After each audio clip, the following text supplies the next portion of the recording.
Padre, en esta hora vamos delante de tu presencia, Señor. Agradecido de este día más que tú nos permites de vida, también el privilegio de venir a tu casa, Señor, buscando de ti, buscando adorarte, sabiendo que eres tú el único que la merece. Te pedimos que tú bendigas este tiempo, Señor, que prepare y disponga nuestro corazón para estar atento, Señor, al mensaje que está implícito en tu palabra, Señor, que no haya estorbo en que tú puedas hablarle a tus hijos acá a través de tu palabra, a través de las enseñanzas que están implícitas en ella.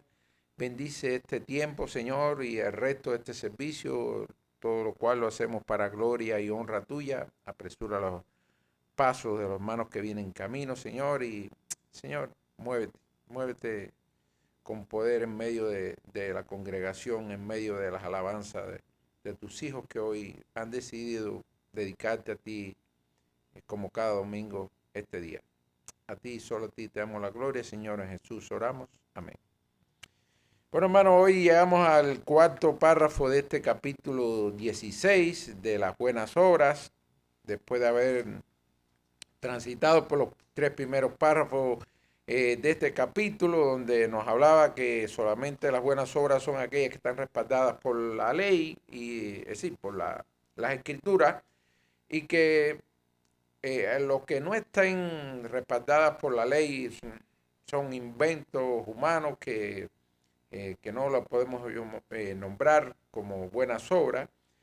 Habíamos visto también en el segundo párrafo que estas buenas obras no son eh, suficientes para salvarnos, pero sí son evidencia de una fe viva, de una fe que habita en un creyente que ha sido salvado. Es decir, no nos salvan, pero son la evidencia de que hemos sido salvados. En el tercer párrafo habíamos visto que esta capacidad que tienen los creyentes para hacer buenas obras no procede de ningún mérito humano, de ninguna voluntad humana, sino del Espíritu de Cristo que habita en nosotros y nos hace posible que podamos producir estas buenas obras.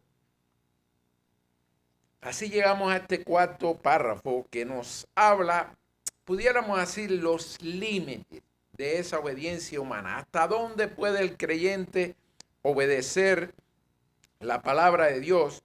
Y después vamos al final de la clase ver por qué la confesión de fe ubicó este párrafo eh, evidentemente con un propósito claro en medio de este capítulo.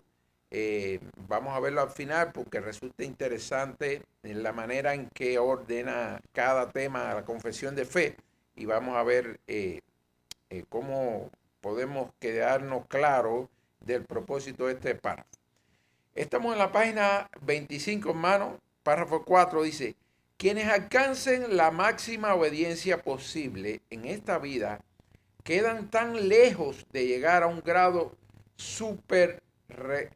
supererogatorio y de hacer más de lo que Dios requiere, que le falta mucho de lo que por deber está obligado a hacer. En otras palabras, hermano, porque está un poquitico complejo la manera en que redactaron este párrafo. Oiga, por mucho que hagamos, nunca vamos a llegar al grado de perfección que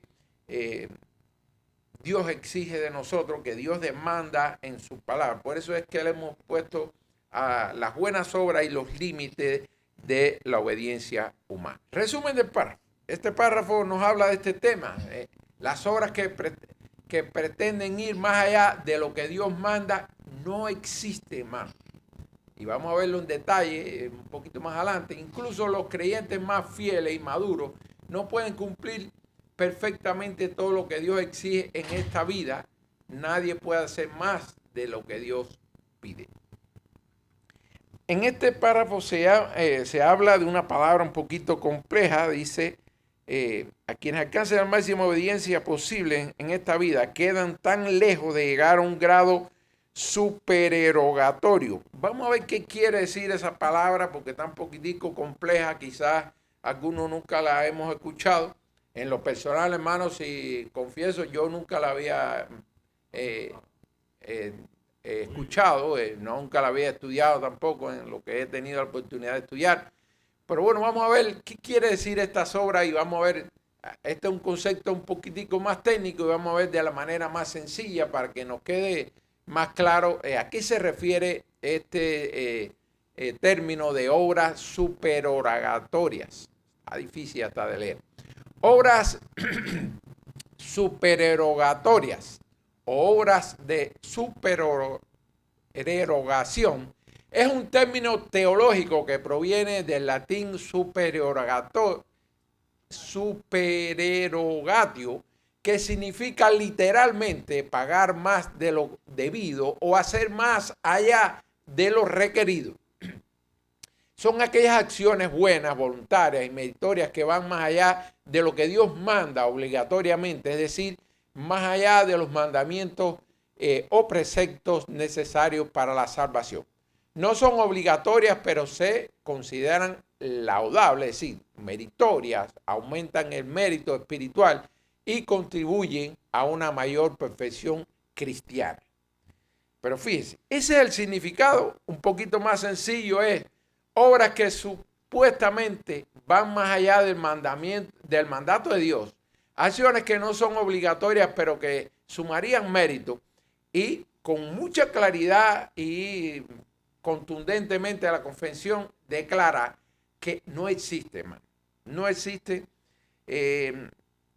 Estaba leyendo en cosas que no me quise meter para no extender la clase y de verdad estaba tan compleja que no me quise meter en eso, pero por ejemplo la Iglesia Católica son de esas corrientes religiosas que defienden eso y es el celibato y es decir, un grupo de prácticas que ellos consideran que Dios me exige hasta aquí, pero yo voy a llegar hasta aquí, y es la pobreza y es la no sé cuánto. Así. Son cosas muy complejas que, por supuesto, nuestra doctrina no las define ni las defiende, por tanto, no me quise meter en eso, pero como comentario le digo, porque con claridad, es decir, la palabra nos pone el listón, digamos que fuéramos saltadores de altura, nos pone a una altura que ninguno llegamos ahí. Entonces imagínense quién va a decir, no, yo hago más. Dios me sigue hasta aquí y yo llego hasta acá. Eso no existe, hermano. Ni en los cristianos más maduros, en los más obedientes a la palabra del Señor, nunca llegamos ni medianamente a cumplir lo que nos exige Dios. Imaginemos cómo nos vamos a evaluar que sobrecumplimos lo que el Señor nos pide. Es decir, esta palabra tan compleja, obras supererogatorias, se refiere a eso, a hacer más de lo que el Señor nos pide, a hacer más, cumplir todo lo que el Señor nos pide en su palabra y además hacer otras cosas más. Eso realmente la confesión de fe define que no existe en la vida de un creyente ni de no creyente, por supuesto, menos todavía. El creyente no puede hacer más de lo que Dios exige. Dios es quien define el estándar. ¿Dónde está el estándar, hermano? En la palabra. Es decir, ese es el listón, esa es la meta a que debemos aspirar todos a llegar. Es decir, Dios define el estándar en su palabra y los creyentes no lo cumplen. Entonces, ¿cómo vamos a hablar de que hacer más de lo que Dios nos exige? En el estado actual del hombre, es decir, hermano, sabemos que habitamos una naturaleza pecaminosa y aunque hemos sido regenerados y el Señor nos va llevando por el camino de la santificación, siempre nos quedamos cortos, hermano. Siempre hay algo por lo cual no cumplimos la palabra y lo cual nos hace responsable de ese incumplimiento ante los ojos de Dios. Por tanto, esa perfección en cristiana no la alcanzamos en esta vida. En la presencia del Señor será otra cosa. En el estado actual del hombre, aún los santos más eminentes, les es imposible cumplir enteramente todas sus obligaciones, mucho menos sobrepujarla o sobrecumplirla. Un estado de perfección exento de pecado no lo adquiere nunca los cristianos en esta vida. Mire lo que dice Lucas 17:10. Así también vosotros, cuando hayáis hecho todo lo que os ha sido ordenado, decid, Siervos inútiles somos, pues lo que debíamos hacer, hicimos. Imaginemos que haya un cristiano tan perfecto, tan santo, tan obediente a la palabra, que cumpla todo lo que demanda la ley de Dios. Aún así le pudiéramos decir, oye, no hiciste nada extraordinario. Hiciste lo que te tocaba, hiciste lo que Dios demanda de uno de sus hijos. Es decir, sobre cumplirla, nadie. Y a ese grado de perfección, hermano, no creo que hayan ningún cristiano que lo alcance. La realidad del creyente es más obediente. Es decir, vamos a entrarle por dentro a todas estas insuficiencias que tiene el creyente, por lo cual podemos asegurar que ninguno llega a ese grado de perfección, ninguno llega ni siquiera a cumplir todos los mandatos divinos, por tanto, mucho menos sobre cumplir lo que es el tema que está abordando este cuarto párrafo. Las mejores obras de los creyentes, en lugar de merecer el perdón del pecado y la vida eterna, no pueden sufrir el escrutinio del juicio santo de Dios. En otras palabras, nuestra justicia, nuestra obediencia delante de la santidad, delante de la perfección de Dios, hermano, descalifica, hermano. Somos como trapos de inmundicia delante del Señor, delante de su santidad, delante de su integridad. Cuando el Señor nada más nos pase el escáner, oiga, van a sobreabundar las imperfecciones y los incumplimientos de sus mandatos. No alcanza la obediencia perfecta jamás el cristiano, por muy aplicado, por muy obediente que sea de la palabra. No cumple todo su deber, siempre depende de la gracia, hermano. Si el Señor no nos sostuviera en su gracia, fuéramos peores de los que ya somos, porque ninguno somos perfectos, pero si Dios no nos sostuviera en su gracia, fuéramos peor aún. Sus intenciones pueden ser buenas, hermano. Usted puede ser de esas personas que toda la vida está pensando, cada vez que va a hacer algo, que sea dándole a la gloria a Dios, que tenga una buena intención. Pero aún así, cuando usted la materializa, esas obras son imperfectas. Aunque la intención sea buena y usted esté pensando en todo lo que debe tener en cuenta para darle la gloria a Dios, siempre va a haber un desperfecto en el camino, porque la obra humana acompaña esa intención y ahí está presente la imperfección. A veces falla en lo que hace, pero otras veces falla en lo que deja de hacer. Por tanto, por donde quiera que nos miren, siempre hay algo, hermanos, que no cumplimos a la perfección como Dios demanda de sus hijos. Mire lo que nos dice Romanos 7, 18 y 19. Yo sé que en mí, esto es, en mi carne, no mora el bien, porque el querer el bien está en mí, pero no el hacerlo, porque no hago el bien que quiero, sino el mal que no quiero, eso hago. Imagínese usted la talla espiritual, la madurez alcanzada por el apóstol Pablo, y aún él reconocía esa lucha interna en él entre lo que él quería hacer bien y lo que no hacía. Es decir, imaginemos si esa talla espiritual de Pablo la comparamos con cualquiera de nosotros, sabemos la diferencia notable que tenemos para llegarle a la suela de los zapatos de Pablo. Entonces, imaginemos si Pablo reconocía eso que estaba presente en su vida, ¿qué quedará para nosotros, hermano? Aún la lucha con el pecado que habita en nosotros, la salvación no elimina la presencia del pecado. Hay una batalla constante entre la carne y el espíritu. Muchas veces lo hemos dicho. Dependerá mucho de a quién usted alimente más, o a su carne o a los espíritus, para que usted incline la batalla a favor de una de esas dos tendencias que tenemos todo ser humano. Y que sabemos, aunque alimentemos más el espíritu que la carne, aún está presente la imperfección, la desobediencia en alguna medida de los mandatos divinos. El crecimiento espiritual es real, pero no perfecto, hermano. Dios, una vez que nos alcanza, que llegamos a los pies de Cristo, empezamos un proceso de santificación paulatino que debe tener un crecimiento ascendente. Aún así, no llegamos a la perfección. Dice Gálatas 5:17, Porque el deseo de la carne es contra el espíritu y el espíritu es contra la carne.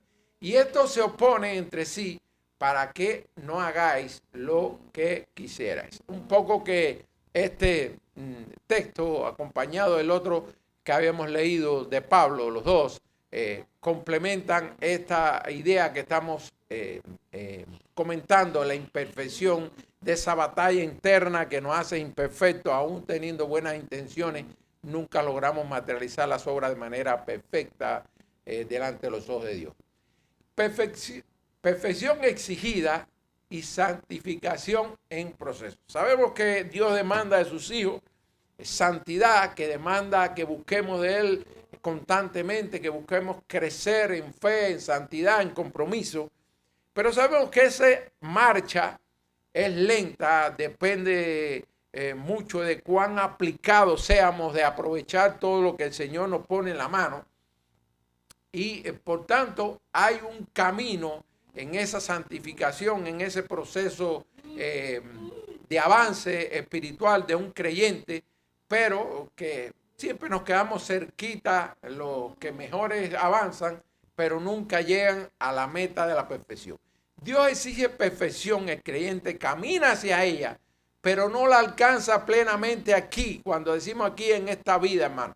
La santificación es progresiva, no completa en esta vida. Mira lo que nos dice Eclesiastés 7:20, ciertamente no hay hombre justo en la tierra que haga el bien y nunca peque. Sí, somos imperfectos, todos somos pecadores.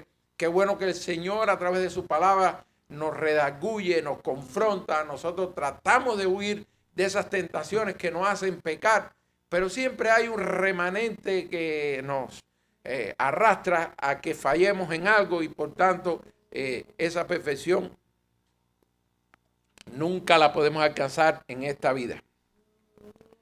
La obediencia depende de la gracia. Habíamos comentado ya esta idea y gracias a que el Señor nos sostiene en su gracia es que nosotros mantenemos un cierto nivel de firmeza, porque si dijéramos, dicen en la palabra que el que está firme cuide que no caiga, y es precisamente, hermano, el párrafo ese está haciendo una alusión a algo que debemos tener en cuenta. Es decir, no importa el tiempo que usted lleve en el Evangelio, no importa cuán maduro usted se considere y cuán dominio usted tenga y conocimiento de la palabra, aún así necesitamos depender del Señor, necesitamos todos los días buscar de eso. Por eso esa obediencia que nosotros, que el Señor demanda de nosotros, tiene que descansar en la gracia del Señor.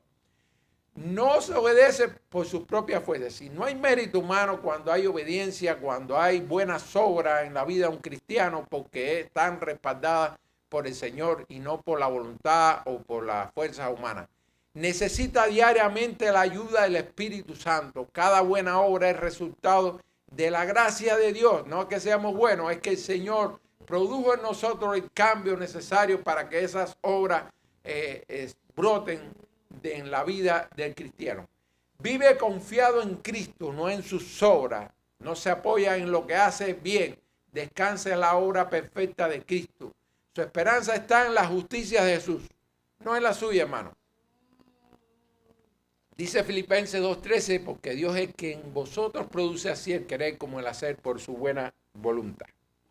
Sí, gracias a Él y no por nosotros.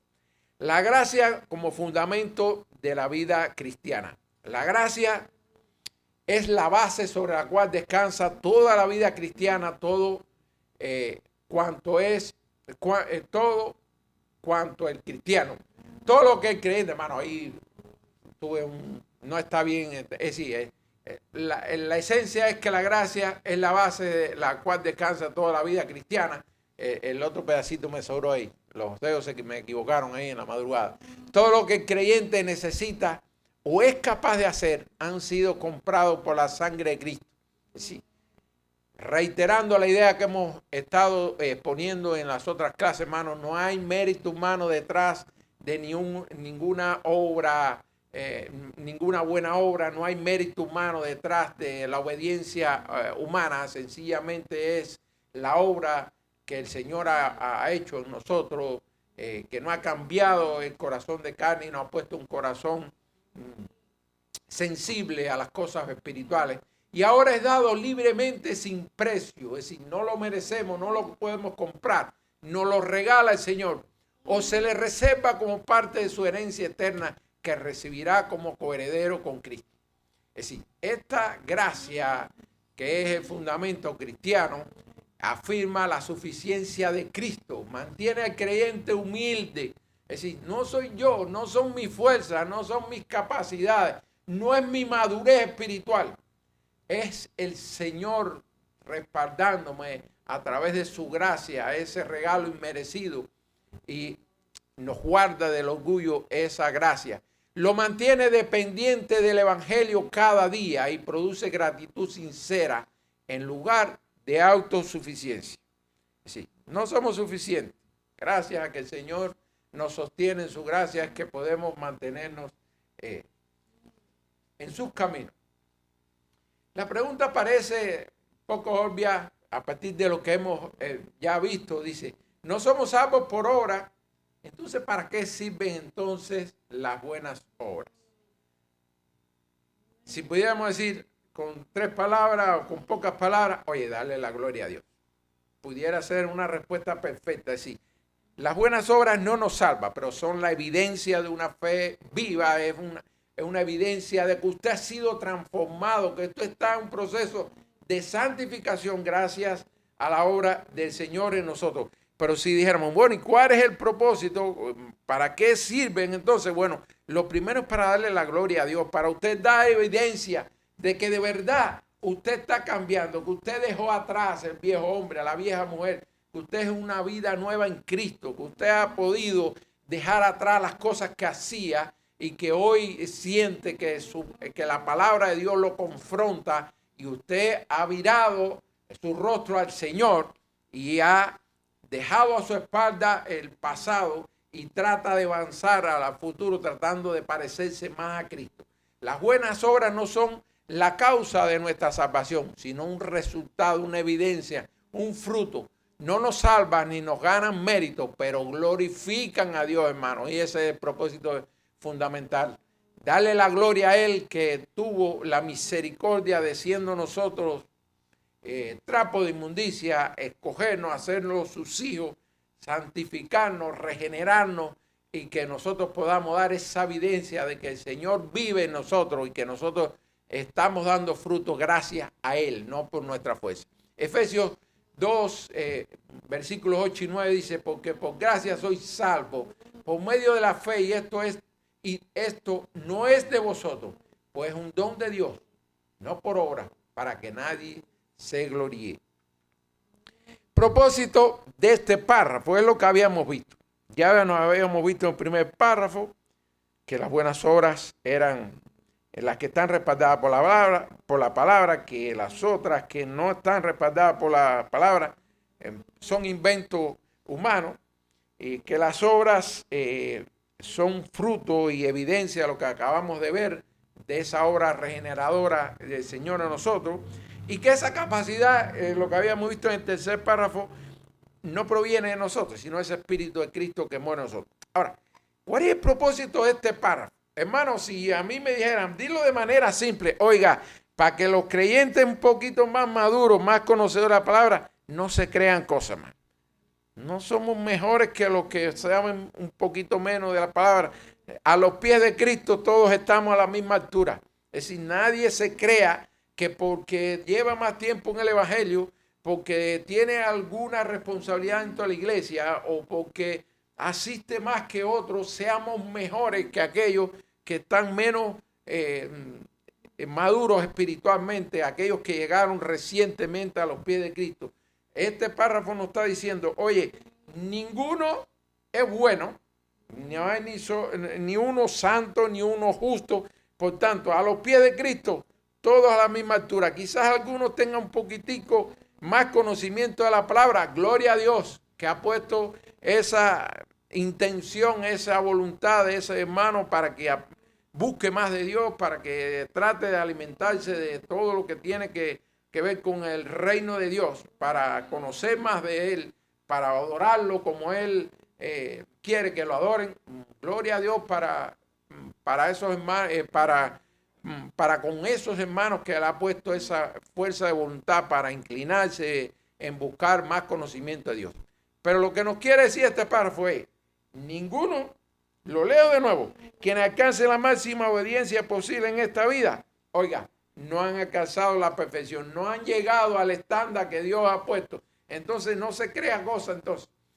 Es decir, ¿cuál es el propósito de este párrafo? Evitar que el creyente crea que ha cumplido, que ha culminado la carrera, hermano. Como dice Pablo en una de sus cartas, no creo yo que haya culminado la carrera. Imagínense, Pablo, la talla espiritual, la laboriosidad de Pablo en trabajando en la obra del Señor, y él no creía haber terminado la carrera. Imagínense cualquiera de nosotros que nos comparemos entonces con él. Declarar que la dependencia absoluta que tenemos en esta vida de la gracia para sostenernos en los caminos de Dios. Si no fuera por su gracia, estuviéramos todos perdidos, hermano. Desterrar de la vida del creyente el orgullo espiritual. No creamos que somos mejores que otros, que somos superiores, que porque tenemos un poquitico más tiempo o más conocimiento nos hace superiores ni perfectos ante los ojos de Dios. Estamos siempre en deudas con Él. Evitar la comparación entre creyentes. Aquel es mejor que el otro, yo soy mejor que aquel, o el otro es mejor que yo. Es decir, a los pies de Cristo todos estamos a la misma altura, hermano. Despertar en el corazón del creyente el deseo insaciable de dependencia y necesidad de Cristo. Si no he llegado a donde tengo que llegar, entonces ¿cuál es la única solución que tengo? Buscar más de Él. Ojalá que esa sea la intención que despierte en el cristiano, saber que no somos perfectos, que somos como trapos de inmundicia delante de la santidad del Señor. Aplicación práctica, hermano, de lo que hemos visto hasta ahora. Aunque Dios nos regenera y nos perdona en Cristo la corrupción de la naturaleza, el pecado original no se radica completamente en esta vida. Siempre hay un remanente y que estorba en ese camino de santificación. Por lo tanto, nunca alcancemos la perfección espiritual. Debemos servir a Dios con gratitud, consciente de nuestra necesidad, dependencia absoluta, sin pretender reconocimiento. Si alguno hace algo en la obra de Dios, buscando que digan, oiga, aquel hermano sí que es un buen siervo del Señor porque hace, oiga, si esa es su intención, hermano, revísese, porque la vocación de servicio debe ser darle la gloria a Dios y no reconocimiento personal. Obedecemos sin pretensión de mérito, hermano. Una idea parecida. Descansemos en la obra perfecta de Cristo. Ahí sí hay perfección. Y ojalá que sea la meta que nos tracemos todos. Tratar de acercarnos a esa paradigma, a esa imagen perfecta que nos dejó Cristo refrendada en la palabra. Crecemos en santidad con humildad, hermano. No con orgullo, no creyéndonos cosas.